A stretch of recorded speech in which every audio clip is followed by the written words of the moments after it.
The Galactic Academy xenobiology classroom buzzed with nervous energy as 17 different species settled into their seats.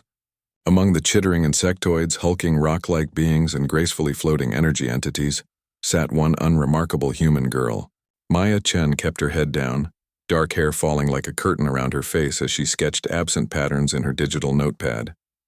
"Pathetic," hissed Zixorth, a 7-foot-tall Vicarian with razor-sharp claws and scales that shimmered like oil. His species had conquered 12 star systems through pure brutality. Humans shouldn't even be allowed in advanced predator studies. They're barely evolved omnivores. Several classmates rumbled their agreement. The Krillian beside Maya shifted away, his crystalline body refracting light in patterns that indicated disgust. Even Professor Thane, a respected Altarian scholar whose people prided themselves on academic neutrality, seemed to share the sentiment. "Today we'll examine apex predator behavior across known civilizations," Professor Thane announced, his 4 eyes scanning the room. "The Vicarians demonstrate classic alpha dominance through physical intimidation. The Nethys employ psychic manipulation to control prey minds. The Gornati use pack tactics in overwhelming numbers." Maya continued sketching, her pencil moving in steady, deliberate strokes. To her classmates, she appeared completely absorbed in her artwork, oblivious to the lesson. They saw what humans always showed the galaxy, a soft, weak species that had stumbled into space travel through luck rather than evolution. "Miss Chen," Professor Thane's voice cut through the classroom chatter, "perhaps you'd like to share your insights on predatory behavior. Your species' perspective might be educational." Snickers erupted throughout the room. Zixorth's claws extended slightly, a gesture of amusement among his kind. The Krillian's crystalline structure vibrated with what could only be described as laughter. Maya looked up slowly, meeting the professor's gaze with calm brown eyes. "Humans aren't typically considered apex predators," she said quietly, her voice barely above a whisper. "Exactly." Zorth slammed his clawed hand on his desk. "They're prey animals who got lucky with technology. No natural weapons, weak bite force, poor night vision. They should be studying with the herbivores." Maya nodded thoughtfully, then returned to her sketching. But those sitting closest to her might have noticed something odd about her drawing. It wasn't the abstract doodles they'd assumed. Instead, detailed anatomical diagrams covered her screen. Precise illustrations of Vicarian bone structure, Krillian energy distribution patterns, and Gornathi neural pathways. Each drawing was labeled with small, neat annotations in multiple languages. The lesson continued with various species boasting about their hunting prowess. The Nethys demonstrated their ability to cloud mines with psychic static. The Gornathi showed videos of their coordinated swarm attacks. The Vicarians shared footage of their ritualistic combat duels. "Predation," Professor Thane explained, "requires 3 key elements: the ability to track prey, the means to capture or kill, and the intelligence to adapt hunting strategies. Most apex predators excel in 1 or 2 areas." Maya's pencil never stopped moving. Now she was drawing what appeared to be a simple star map, but the trajectory lines between systems formed complex patterns. Anyone with training in military strategy might recognize them as optimal supply routes and strategic choke points. As the class period neared its end, Xorth stood to demonstrate a Vicarian hunting stance. His massive frame blocked the light from the window, casting shadows across half the classroom. "This is how real predators move," he growled, muscles rippling beneath his scales. "Humans could never understand this kind of power." Maya glanced up from her notepad, studying Zorth's posture for exactly 3 seconds before returning to her work. In those 3 seconds, she'd cataloged 17 potential weak points in his stance, calculated the force needed to exploit each one, and determined the optimal angle of attack for maximum efficiency. The bell chimed, signaling the end of class. As students began filing out, Professor Thane called out, "Remember, your research projects on predatory evolution are due next week. I expect detailed analysis of hunting strategies and their effectiveness." Maya packed her belongings quietly, sliding her notepad into her bag without a word. As she stood to leave, Zorth blocked her path, his impressive height forcing her to look up at him. "Stay out of my way. Little prey animal," he rumbled, his voice carrying the implicit threat that had cowed civilizations. "This academy isn't meant for weaklings." Maya tilted her head slightly, studying his face with the same calm attention she'd given her artwork. For a moment, Something flickered in her dark eyes. Not fear, not anger, but a cold calculation that seemed utterly at odds with her soft appearance. "I'll keep that in mind," she said softly, stepping around him with fluid grace. As she walked away, none of her classmates noticed the way she moved. Perfectly balanced, each step placed with precise intention, her eyes constantly scanning exits and potential threats. They saw only a quiet human girl who didn't belong among the galaxy's true predators. But if any of them had possessed the knowledge to interpret her sketches, they might have realized that Maya wasn't drawing random pictures during class. She was mapping them. Every species, every weakness, every tactical consideration. She was doing what humans had always done best, what had carried them from a small blue planet to the stars. She was hunting. The Academy's vast library hummed with the quiet energy of 1,000 different species pursuing knowledge. Crystalline data cores pulsed with stored information, while holographic displays showed everything from star charts to molecular structures. Maya found her usual spot in the deepest section, surrounded by dusty archives that most students avoided. She wasn't alone.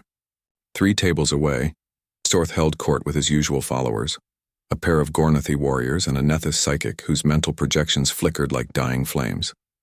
They spoke in hushed tones about their upcoming research projects, each trying to outdo the others with tales of their species' hunting prowess. "The Vicarian conquest of Helios Prime," Zorth was saying, his claws tracing patterns on the table surface. 17 million defenders eliminated in 6 rotations. That's the kind of predatory efficiency these soft-skinned academics need to understand. Maya's fingers moved across her tablet, pulling up historical records with practiced ease. The Battle of Helios Prime appeared on her screen, along with casualty reports, tactical analyses, and refugee testimonies. She read through everything with the methodical attention of a scholar, making notes in the margins. According to the official Vicarian military reports, their forces had achieved a stunning victory through superior firepower and tactical brilliance. The reality, buried in Alliance medical records and survivor accounts, painted a different picture. The Vicarians had won through overwhelming numbers and brutal disregard for civilian casualties.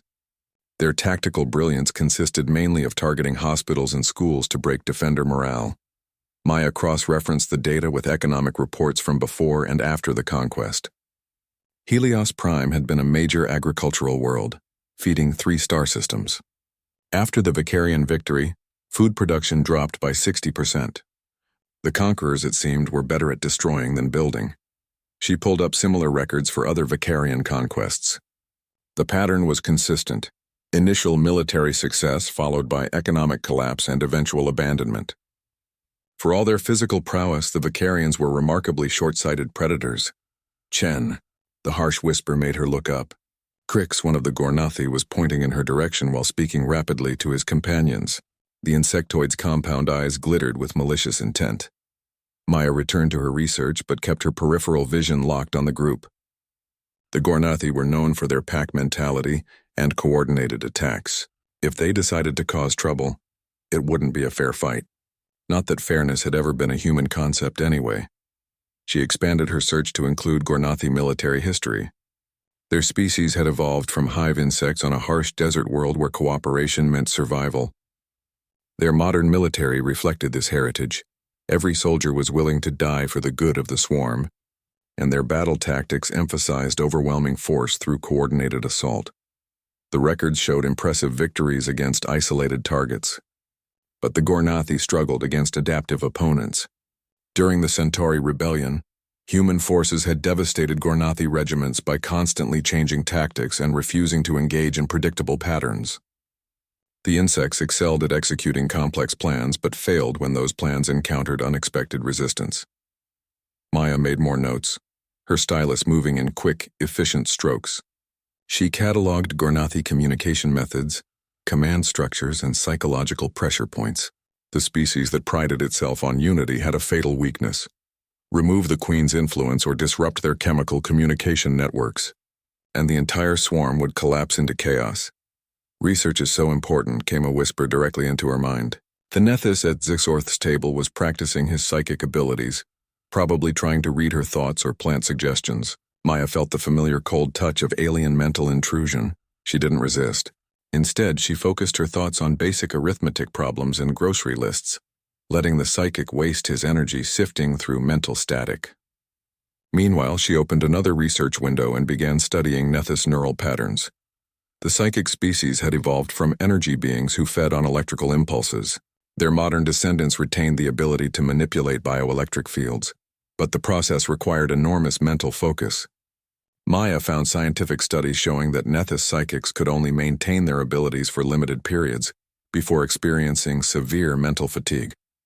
More importantly, their powers were completely ineffective against targets they couldn't emotionally understand. The Nethys fed on fear, anger, and pain, emotions they could recognize and manipulate. But humans, with their complex emotional ranges and ability to compartmentalize feelings, often proved resistant to psychic influence. Maya smiled slightly as she felt the Nethys withdraw from her mind in frustration. Let him think she was too boring to bother with. It was better than having him realize that human minds were simply structured differently than his species could comprehend. She spent the next hour building detailed profiles on every species in her class. The Altarian professor's people were logical but rigid, unable to adapt quickly to changing circumstances. The Krillian crystalline beings were physically tough, but vulnerable to sonic disruption. The floating Zelani were highly intelligent but completely dependent on their technology for basic survival. Each species had evolved to be apex predators in their own environments, but they'd also developed corresponding weaknesses. Evolution was always a trade-off. The universe didn't create perfect organisms. It created specialists. As Maya worked, she became aware of movement around her table. Zexorth and his followers were approaching, their footsteps deliberately heavy to announce their presence. The other students in the library found sudden reasons to be elsewhere, leaving Maya alone in her section. Still playing with your little computer, prey animal? Sorth's voice carried easily in the quiet space. Maya saved her work and looked up calmly. Just doing research for Professor Thane's assignment. Research? Crix clicked his mandibles in amusement. What could humans possibly research about predators? Your species wouldn't know a real hunter if it bit them. The Nethys leaned forward, his energy field flickering with anticipation. Perhaps we should give her a practical demonstration of predatory behavior. Maya considered her options. The library had security cameras, but they were positioned to monitor book theft, not student altercations. The nearest exit was blocked by Crix and the other Gornathi.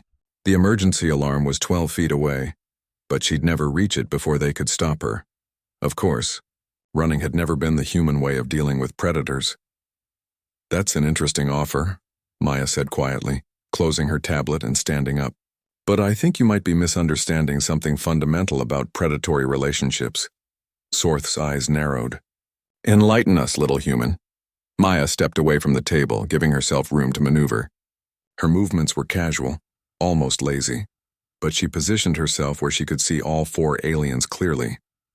The thing about predators, she said conversationally, is that they're usually quite specialized. Vicarians excel at frontal assault. Gornathi work best in coordinated groups. Nethys rely on psychic manipulation. Each species has found its niche. She smiled, and for the first time since arriving at the academy, her expression wasn't entirely friendly. Humans, on the other hand, are generalists. We adapt, we learn. We find weaknesses. Her voice remained soft, but something in her tone made Jorth's claws extend reflexively. Are you threatening us? The Vicarian growled. Maya tilted her head, studying him with clinical interest. I'm trying to educate you. After all, that's what we're here for, isn't it? Learning about predators? The temperature in the library section seemed to drop several degrees, though none of the environmental systems had changed. The tension in the library stretched like a wire about to snap. Jorth's scales rippled with aggressive patterns, while the Gornathi shifted into flanking positions. The Nethys psychic's energy field pulsed with barely contained malice. They had Maya surrounded, 4 apex predators against 1 soft human. Maya remained perfectly still, her hands loose at her sides. To any observer, she looked completely relaxed, almost bored, but her eyes tracked every micro-movement, every shift in stance, every tell that indicated incoming violence. You know, she said conversationally, I've been studying your species for weeks now. The Vicarian military doctrine is fascinating. All that emphasis on honor and single combat. Very ritualistic. Zigsorth's chest swelled with pride. We are warriors born. Our ancestors conquered the stars through strength and courage. Maya nodded thoughtfully, though I noticed something interesting in the historical records. Your people have excellent military victories, but terrible long-term strategic outcomes. Lots of conquered worlds that end up abandoned within a generation. The Vicarian's expression darkened. You dare question our military prowess? Not questioning, just observing. Your species excels at winning battles, but struggles with winning wars. There's a difference. Maya turned slightly to include Crix in her gaze. The Gornathi have the opposite problem. Excellent strategic planning, perfect coordination, but vulnerable to chaos tactics. Crix's mandibles clicked rapidly, a sign of agitation among his people. Chaos is weakness. Order is strength, is it? Maya asked. During the Centauri Rebellion, human forces defeated 3 Gornathi battle groups by constantly changing tactics. Your people kept trying to adapt their plans, but humans don't really do plans the way you understand them. We improvise. The Nethys floated closer, his energy field reaching toward Maya's mind. Enough talk. Let us show this primitive the meaning of true predation. Maya felt the psychic probe again, but this time she didn't hide behind mental static. Instead, she opened her mind just enough to let him sense her surface thoughts. The Nethys recoiled immediately, his energy field flickering with confusion and something that might have been fear. What did you see? Zexorth demanded. The Nethys struggled to form words. There was something wrong. Her mind doesn't work like it should. The patterns are all twisted. Maya smiled, and the expression was genuinely warm. That's the thing about humans. We don't think like other species. Our brains evolved for pattern recognition and tool use, not for psychic interface. It's like trying to read a book written in a language that doesn't exist. She took a step closer to the group, and instinctively they moved back. The roles were somehow reversing, though none of them could say exactly how. But that's not the interesting part, Maya continued. The interesting part is what happens when you put humans under pressure. Most species have fight-or-flight responses. When threatened, they either attack or run away. Simple, predictable, easy to counter. Another step forward. The aliens found themselves backing toward the library shelves. Humans have a third option. We have what you might call a hunt response. When we're threatened, we don't just fight back. We start planning how to eliminate the threat entirely. It's a very useful evolutionary trait when you're a persistence hunter on an African savanna. Sorth's claws were fully extended now, but he seemed reluctant to attack. Something in Maya's demeanor had shifted subtly, and his predator instincts were sending confused signals. You're trying to intimidate us, he growled. But his voice lacked conviction. Not at all, Maya replied. I'm trying to explain something important. See, when you cornered me here, you probably thought you were demonstrating dominance. Alpha predator behavior. Very natural for your species. She reached into her bag and pulled out her tablet, swiping through several screens of data. But what you actually did was trigger a very specific human response. You made me see you as a threat that needs to be neutralized. The screen displayed detailed schematics of Vicarian anatomy, with weak points highlighted in red. Zorth's eyes widened as he recognized his own species' skeletal structure. 6 hours of research, Maya said calmly. That's all it took to map out every vulnerability your species has. Did you know that Vicarian scales provide excellent protection against projectile weapons, but are actually quite vulnerable to sonic disruption? The resonance frequency is well within human vocal range. She swiped to the next screen, showing Gornathi neural pathways, and Gornathi coordination depends on pheromone communication. Disrupt the chemical signals and an entire swarm becomes helpless. Humans have been using chemical warfare for centuries. Crix's compound eyes tracked frantically between Maya and the tablet. You're bluffing. You couldn't possibly know how to synthesize pheromone inhibitors, Maya finished. I'm studying xenobiology. It's basic chemistry. She showed them another screen filled with molecular diagrams. 3 ingredients, all available in the Academy's lab supplies. Takes about 10 minutes to prepare.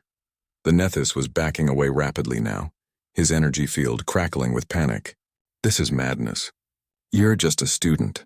You can't threaten us like this. Maya looked at him with genuine curiosity. Am I threatening you?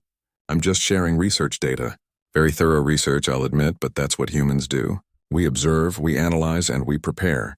She turned the tablet around so they could all see the screen clearly. It displayed a detailed timeline spanning the next 6 months, showing class schedules, dormitory assignments, recreational activities. and personal routines for each of the four aliens. The thing about humans, Maya said softly, is that we're very, very good at learning our prey's habits. We don't just hunt for food, we hunt for sport, for protection, for principle, and we never ever stop. Zorth tried to muster his courage. You're still just one small human. We could destroy you right now, could you? Maya asked. Here in the library, with security cameras recording everything? What would happen to your academic careers? Your family honors? Your military commissions? She paused. Besides, destroying me wouldn't stop what's already in motion. She showed them one final screen, a message queue with dozens of files ready to be transmitted. Dead man's switch, she explained helpfully. If I don't check in every 12 hours, all my research gets sent to the Academy Administration, the Galactic Military Command, and several major news networks. Humans are very good at insurance policies. The four aliens stared at her in stunned silence. Somehow, without raising her voice or making a single aggressive move, the quiet human girl had turned the tables completely. Now, Maya said, closing her tablet and slipping it back into her bag, I believe you are going to give me a practical demonstration of predatory behavior. Please don't let me stop you. None of them moved. They were apex predators, lords of their respective domains, but they were facing something they'd never encountered before, a creature that didn't fight like a predator or flee like prey. Maya was something else entirely, something their evolutionary programming hadn't prepared them for. She was a problem solver, and they had just become her problem to solve. The Academy's cafeteria buzzed with the usual mixture of alien conversations, but Maya noticed the subtle changes as she carried her tray through the dining area. Whispered discussions stopped when she passed. Groups of students watched her with expressions ranging from curiosity to wariness. Word traveled fast in a closed environment like the Academy. She found an empty table near the observation windows, where she could watch ships arriving and departing from the orbital platform. The view of the starfield beyond helped her think, and she had a lot to consider. 3 days had passed since the library confrontation. Zorth and his followers had retreated without another word. But Maya knew that was only the beginning. Predators didn't simply give up when their initial attack failed. They adapted, planned, and tried again with different tactics. Excuse me. A soft voice interrupted her thoughts. Maya looked up to see Lyrian, a Zelani whose gossamer form floated just above the floor. The energy being's patterns were muted, indicating nervousness or uncertainty. Yes, I wanted to thank you, Lyrian said, her voice barely audible even in the relative quiet of their corner. Zorth's group has been targeting several of us smaller species. What you did in the library, it's made them hesitate. Maya studied the Zelani carefully. In her research, she'd learned that Lyrian's people were incredibly intelligent, but physically fragile. They relied entirely on their technology and energy manipulation for survival. Without their environmental suits, they would dissipate into cosmic background radiation within minutes. I didn't do it for anyone else, Maya said honestly. I just don't like bullies. Still, Lyrian persisted, you've given us breathing room. Some of the others are calling you the silent predator now. Maya almost smiled at that. If only they knew how accurate the nickname was. Humans had earned their place among the stars not through physical dominance or psychic powers, but through their ability to outthink, outplan, and outlast any opponent. They were persistence hunters who had learned to hunt ideas instead of animals. Maya? Another voice. This one coming from a tall, mantis-like being with intricate geometric patterns on his carapace. Thex was a Corellian, one of the few species in the Academy that had never been involved in interstellar conflicts. His people were natural philosophers and mathematicians. Hello, Thex. I've been analyzing the statistical probability of your library encounter, he said, settling his elongated frame into a chair designed for his species. The odds of 4 apex predator species backing down from a single human, without physical confrontation, are approximately 14,000 to 1 against. Maya took a bite of her synthesized protein while considering her response. Maybe the odds aren't as simple as they appear. Precisely my conclusion. Thex clicked his mandibles in what might have been approval. I've been studying human military history for the past 72 hours. Your species has an unusual relationship with mathematics. How so? Most civilizations develop military doctrines based on force multiplication and resource optimization. Very logical, very predictable. Thex paused, his large compound eyes reflecting the starlight from the windows. Humans seem to specialize in changing the variables of the equation itself. Maya nodded slowly. We're not very good at playing by other people's rules. The Battle of Terra Nova is a perfect example, Thex continued, warming to his subject. The hegemony had overwhelming numerical superiority, better weapons, and strategic positioning. By every logical calculation, human forces should have been eliminated within 6 standard hours. But humans don't fight logical wars. Instead of engaging the hegemony fleet directly, human commanders targeted their supply lines, communication networks, and command structures. They turned a military conflict into a logistics problem, then solved it with guerrilla tactics and psychological warfare. Maya remembered studying that battle in her own research. The human forces had been outnumbered 50-1, but they'd won by making the enemy fight on human terms instead of accepting the battle the hegemony wanted to offer. The most fascinating part, Thex continued, is that human casualties in that engagement were minimal. Your species seems to prefer winning through making the enemy defeat themselves. It's more efficient, Maya said simply.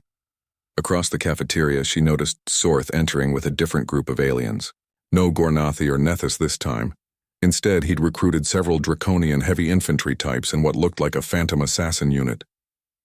The new configuration suggested he'd learned something from their previous encounter.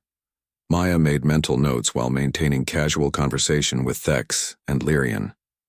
The Draconians were heavily armored and slow, but extremely difficult to kill. The Phantoms were the opposite, fast, deadly, and completely invisible when they chose to be.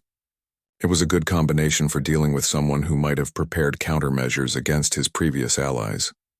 Maya, Lyrian's voice carried a note of concern. I think you should know that Zorth has been asking questions about you. He's contacted several military academies trying to get information about human combat training. What did he find? Maya asked, though she suspected she already knew the answer.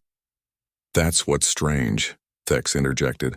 According to academic records, you have no military background at all. No combat training, no weapons certification, no tactical education. You're listed as a xenobiology student with interests in comparative anatomy and behavioral psychology. Maya smiled. Human military records were classified far above the access level of academy students. But even if Zorth somehow obtained them, he wouldn't find anything useful. Humans didn't train their soldiers the way other species did. They didn't create warrior castes or specialized killer elites. Instead, they taught every citizen to think tactically. Human children played strategy games before they could walk properly. They learned to question authority, to solve problems creatively, and to see patterns that others missed. By the time a human reached military age, they'd already internalized the fundamental principles of warfare without ever setting foot in a combat training facility. There's something else, Lyrian said quietly. Professor Thane announced that next week's class will include practical demonstrations. He wants students to showcase their species' hunting techniques in controlled combat scenarios. Maya's expression didn't change, but her mind immediately began calculating possibilities. A controlled combat scenario would give Zorth the perfect opportunity to demonstrate Vicarian superiority while maintaining plausible deniability about any accidents that might occur. Interesting, she said calmly. Do we know what format these demonstrations will take? Species-specific environments, Thex replied. Each student gets to design a scenario that favors their particular evolutionary advantages. The other students have to navigate the challenges using their own species' abilities. Maya nodded thoughtfully. It was actually a clever way to level the playing field. Every species would have the chance to show their strengths while others dealt with unfamiliar conditions. But it also meant that human performance would be measured against creatures specifically evolved for predation. What kind of environment do you think you'll design? Lyrian asked. Maya considered the question carefully. What kind of scenario would best demonstrate human capabilities without revealing too much about her own preparations? Something simple, she said finally. Maybe a basic survival situation. Humans are pretty good at adapting to new environments. She didn't mention that humans were also extremely good at turning survival situations into hunting opportunities, or that she'd been studying the Academy's environmental simulation systems for weeks, learning their capabilities and limitations. As she finished her meal, Maya watched as Zorth's new group dispersed to different tables. They were trying to look casual, but their positioning was clearly tactical. The Draconians blocked the main exits while the phantoms faded into shadows near secondary passages. They were setting up for something, probably planning to corner her again after the meal period ended. It was a more sophisticated approach than their library ambush, showing that Zorth was learning to adapt his tactics. Maya smiled and began planning her own adaptations. After all, the most important thing humans had learned during their evolution was that the best defense was often a good offense. The Academy simulation chamber hummed with anticipation as Professor Thane's Advanced Predator Studies class gathered for their practical demonstrations. The room could generate any environment imaginable, from the crushing depths of ocean worlds to the frozen vacuum of dead space. Today it would test the hunting abilities of 17 different species. Maya stood with the other students, watching as Zorth stepped forward for his demonstration. The Vicarian had volunteered to go first, and his confident posture suggested he had something special planned. "I have designed a scenario based on the siege of Korthak Prime," Zorth announced, his voice carrying across the chamber. "It will test not only predatory instincts but also courage under fire." Professor Thane activated the simulation, and suddenly the chamber transformed into a war zone. Burning buildings stretched in all directions, their twisted metal frames creating a maze of shadows and smoke. The air filled with the sound of distant explosions and the acrid smell of burning chemicals. "The objective is simple," Zorth continued. "Reach the central command bunker and retrieve the military codes. But beware. The environment contains active defensive systems and hostile entities." Maya studied the simulated battlefield with professional interest. It was an impressive recreation, complete with environmental hazards and tactical challenges. But she noticed something the other students missed. The defensive positions were all designed for frontal assault. This was a scenario built to showcase Vicarian military doctrine. One by one, the students entered the simulation. The Gornathi moved through the maze in perfect formation, their coordination allowing them to sweep areas efficiently.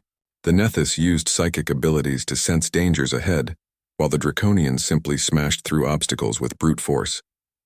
When Maya's turn arrived, she approached the entrance calmly. The other students watched with mixture of curiosity and skepticism. What could a soft human accomplish in a military scenario designed by one of the galaxy's most feared warrior species? Maya stepped into the simulation and immediately went still, closing her eyes to filter out the visual chaos. The sounds of the battlefield washed over her. Explosion patterns, mechanical movements, the subtle whine of charging energy weapons. She was listening for the rhythm beneath the chaos. After 30 seconds, she opened her eyes and smiled. Zorth had made a classic mistake. He'd designed a battlefield that looked impressive, but followed predictable patterns. The defensive systems operated on timed cycles, the explosions were synchronized, and the hostile entities followed patrol routes that repeated every 4 minutes. Instead of charging toward the objective like the other students, Maya began moving parallel to the main avenue of approach. She used the timing of the explosions to mask her movement, sliding through shadows while automated weapons focused on more obvious targets. In the observation area, Professor Thane leaned forward with interest. "Fascinating. She's treating this as a puzzle rather than a combat scenario." Maya reached the outer perimeter of the command bunker in half the time it had taken the other students. But instead of attempting to breach the defenses, she began circling the structure, studying its design. The bunker was impressively fortified against direct assault. But like most Vicarian military architecture, it assumed enemies would attack from obvious directions. She found what she was looking for on the structures: blindside, a maintenance access that was lightly defended because it faced away from the expected threat axis. Maya didn't try to fight her way through the defenses. Instead, she waited for the patrol cycle to create a 2-minute gap, then slipped inside through the service entrance. The bunker's interior was designed as a final test of warrior prowess.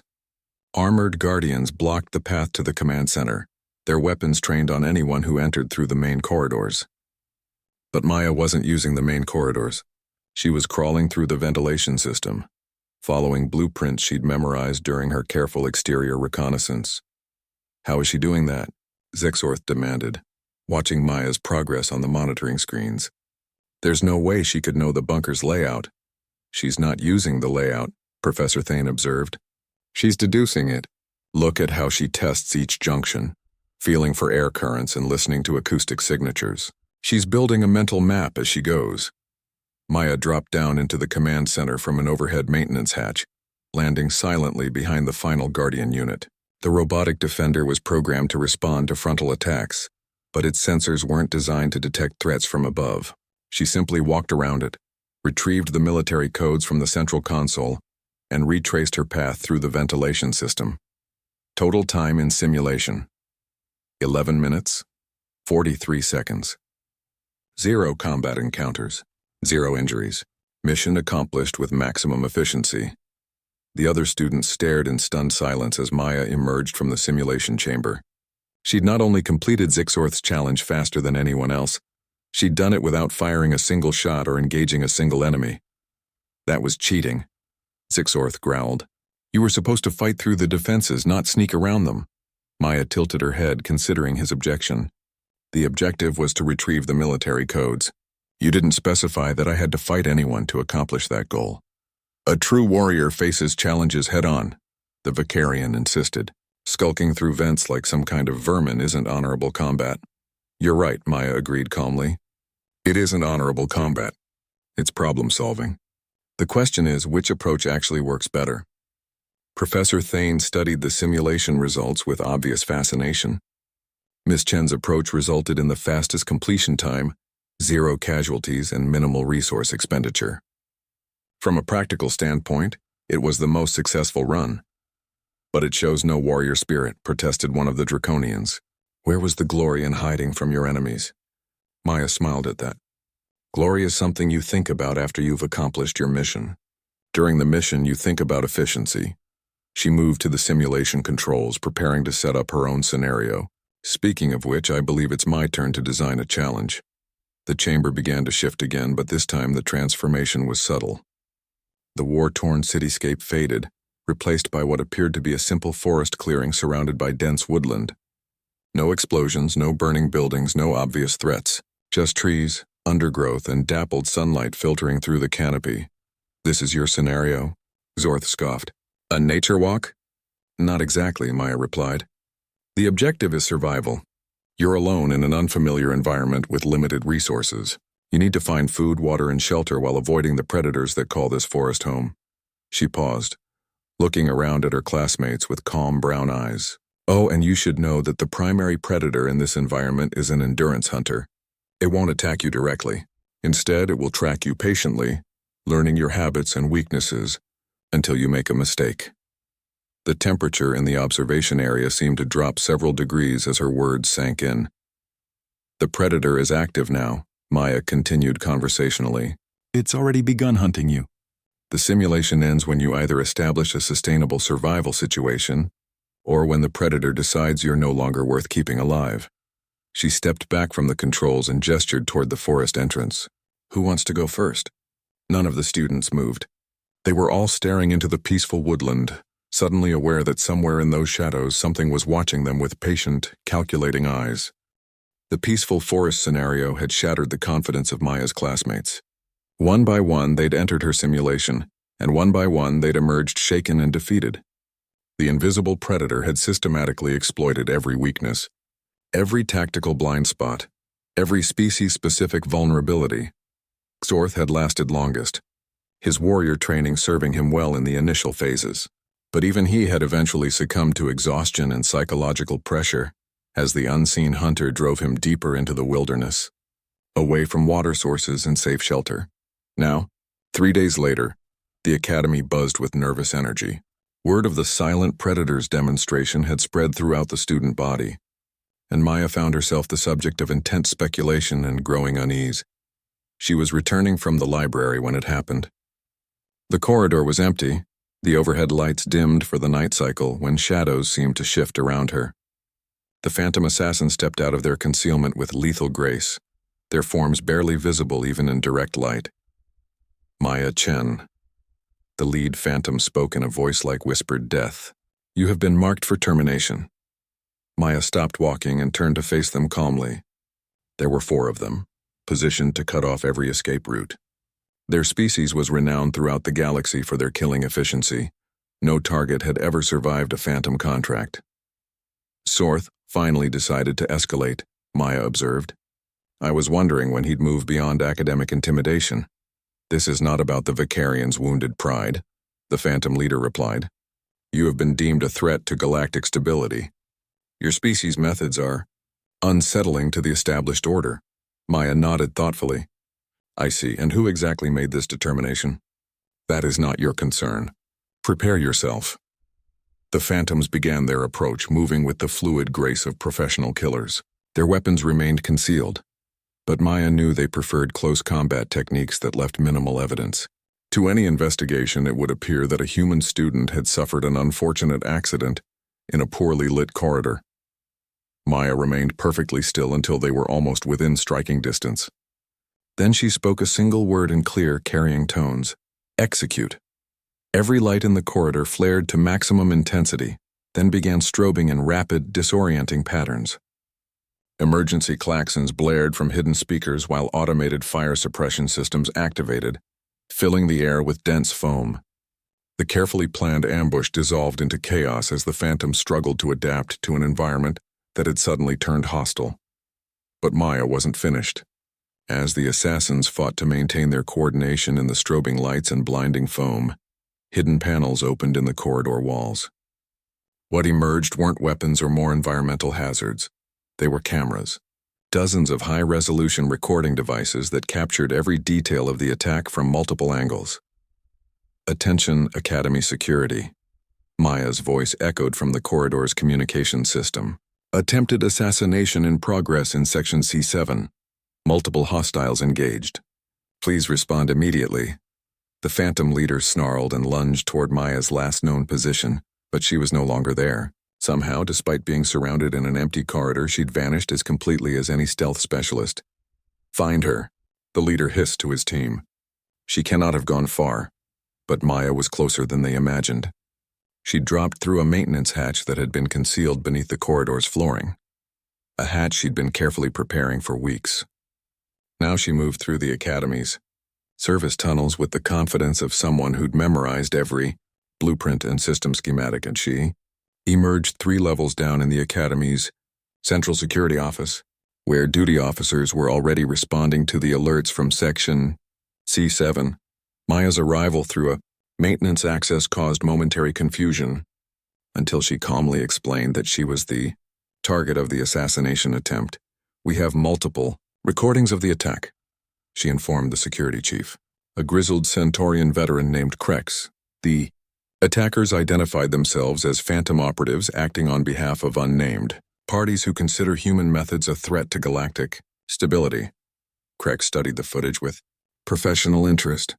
Phantoms haven't operated in Galactic Alliance space for over 20 years. If they're active again, this situation is far more serious than a student conflict. Maya nodded gravely.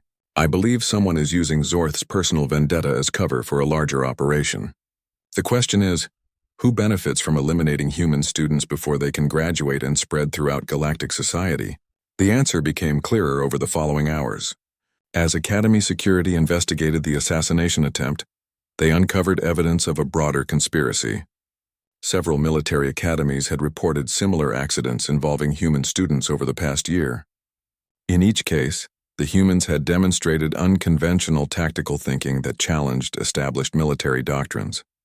It's a systematic elimination program, Krex concluded after reviewing the intelligence reports.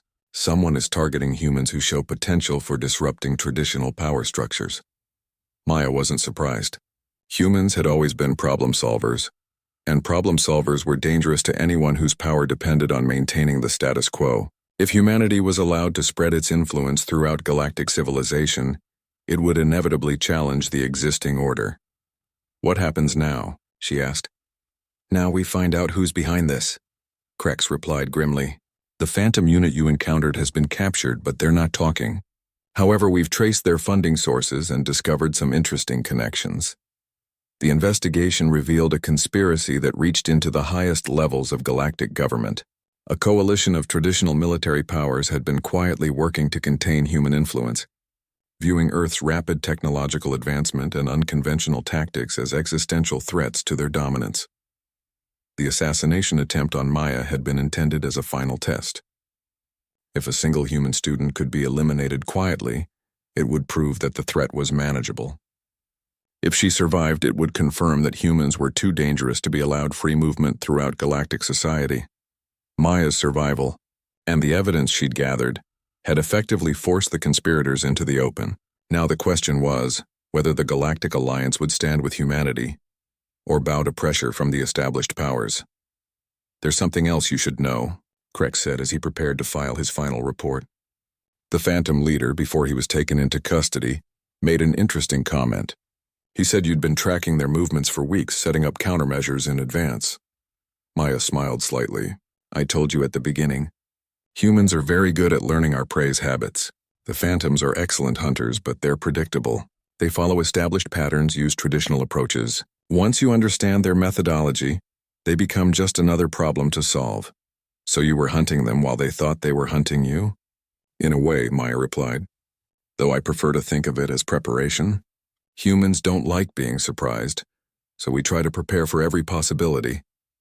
She paused, looking out through the security office's reinforced windows at the starfield beyond. "The galaxy thinks of us as soft prey animals who got lucky with technology. But that's not really accurate. We're not predators in the traditional sense, and we're certainly not prey." "Then what are you?" Maya's smile widened, and for a moment, Krex caught a glimpse of something that made him understand why the galaxy's power brokers were so concerned about humanity's growing influence. "We're problem solvers," she said simply, "and apparently we've become someone else's problem." 6 months after the Phantom incident, the Galactic Academy had transformed into something unprecedented in its 1,000-year history. What began as an investigation into an assassination attempt had evolved into a complete restructuring of galactic military education. Maya stood before the Academy Council, no longer the quiet student who'd sketched in the back of xenobiology class. The assassination attempt had forced her into the open, and the subsequent investigation had revealed capabilities that shocked even her human supervisors. "The evidence is irrefutable," announced Counselor Vex, the Altarian who served as Academy Director. "Miss Chen's unconventional methods have consistently outperformed traditional approaches across every metric we can measure." The council chamber was packed with representatives from major galactic civilizations, all struggling to understand how their military doctrines had been revolutionized by a single human student. On the displays around the chamber, tactical simulations played continuously, demonstrations of scenarios where human-trained forces had defeated opponents with overwhelming numerical and technological advantages. "It's not just the tactical innovations," added General Thrak, the hegemony's highest-ranking military officer. "It's the psychological impact. Our soldiers are questioning fundamental assumptions about warfare, hierarchy, and strategic thinking." Maya remained silent as the debate raged around her. She'd learned that sometimes the most powerful thing a human could do was simply listen and let others reveal their fears and motivations. "The conspiracy to eliminate human students was just the beginning," continued Counselor Vex. "Our investigation has uncovered evidence of systematic suppression efforts across 17 star systems. Someone has been working very hard to prevent human tactical philosophy from spreading." The Vicarian representative, Zixorth's superior officer, shifted uncomfortably in his seat. Perhaps there were valid concerns about destabilizing influences on military order. "Destabilizing to whom?" Maya asked quietly, speaking for the first time during the session. Her voice carried easily in the large chamber, but the effect was electric. Every conversation stopped as the assembled leaders turned their attention to the human who had somehow become the center of galactic military discourse. "Miss Chen," Counselor Vex prompted, "the Council would be interested in your perspective on these events." Maya stood and walked to the center of the chamber, moving with the same calm confidence she'd displayed in every crisis. "With respect, Counselor, I think you're asking the wrong questions." Murmurs rippled through the assembled representatives. It was unprecedented for a student to address the Academy Council so directly, let alone to suggest their entire approach was flawed. "Everyone keeps asking how humans fight, or what makes our tactics so effective," Maya continued. "But those aren't the important questions. The important question is, why are our methods so threatening to the existing power structure?" She gestured to the tactical displays still playing around the chamber. "Every simulation shown here demonstrates the same basic principle. Smaller, more adaptable forces defeating larger, more traditional ones. But that's not a human innovation.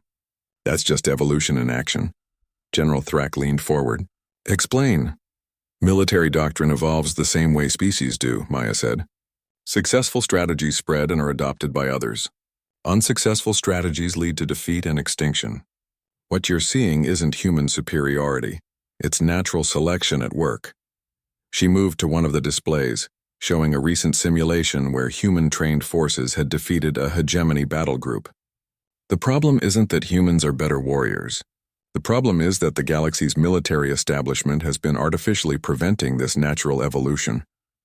The chamber fell silent as the implications sank in. Maya was suggesting that the conspiracy against human influence was actually weakening galactic military capabilities by preventing the spread of more effective tactics. Consider the evidence, Maya continued. For the past 50 years, every major galactic conflict has lasted longer and cost more lives than necessary. The Centauri Rebellion, the Outer Rim War, the hegemony border conflicts, all could have been resolved more efficiently using adaptive tactics. She turned to face the Vicarian representative. Your people are exceptional warriors, but your military doctrine hasn't changed in 3 centuries. Meanwhile, the galaxy has become more complex, more interconnected, more unpredictable. Traditional approaches that worked against isolated opponents are failing against modern threats. You're suggesting our military traditions are obsolete, the Vicarian growled. I'm suggesting they're incomplete, Maya corrected. Human tactics aren't replacing Vicarian honor combat or Gornathi coordination or phantom stealth techniques. We're adding another tool to the toolkit, adaptability. Professor Thane, who had been observing from the academic section, stood to address the council. Miss Chen raises an important point. In nature, diversity is strength. Monocultures are vulnerable to extinction events. Perhaps our military thinking has become too homogeneous. Maya nodded gratefully at her former teacher. That's exactly right. The conspiracy to eliminate human influence wasn't just morally wrong. It was strategically stupid. By preventing tactical evolution, they were making the entire galaxy weaker. She walked back to the center of the chamber, her movements tracked by dozens of alien eyes. There's something else you should consider. Humans aren't the only species with unconventional approaches to problem solving. We're just the first to be systematically targeted. The chamber erupted in concerned murmurs as representatives began considering which of their own tactical innovations might be suppressed by the same forces that had targeted humanity. What do you propose? Counselor Vex asked when order was restored. Maya smiled, and for the first time in months the expression was entirely friendly. I propose we do what humans do best. We solve the problem. She gestured to the displays around the chamber.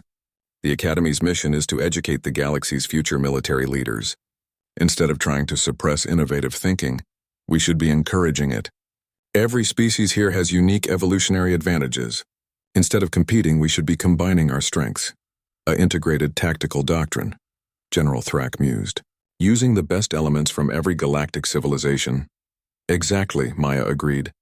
Vicarian honor and courage, Gornathi coordination, phantom stealth, Nethys psychological warfare, human adaptability.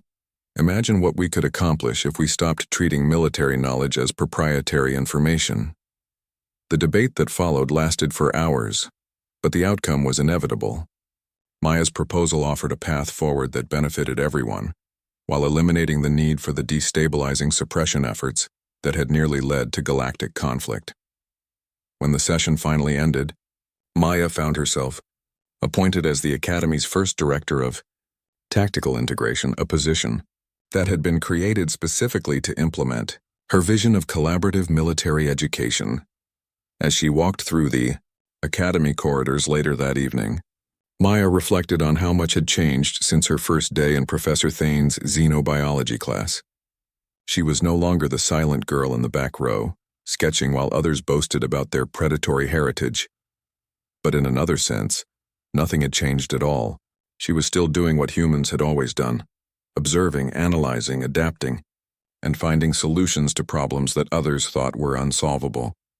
The galaxy had finally learned what Earth had known for millennia. The most dangerous predator wasn't always the one with the biggest claws or the strongest psychic abilities. Sometimes it was the quiet one in the corner, taking notes and figuring out how everything worked. Maya smiled as she entered her new office, already planning the curriculum that would reshape galactic military thinking for generations to come. After all, she was still a problem solver at heart, and the galaxy had so many interesting problems to solve.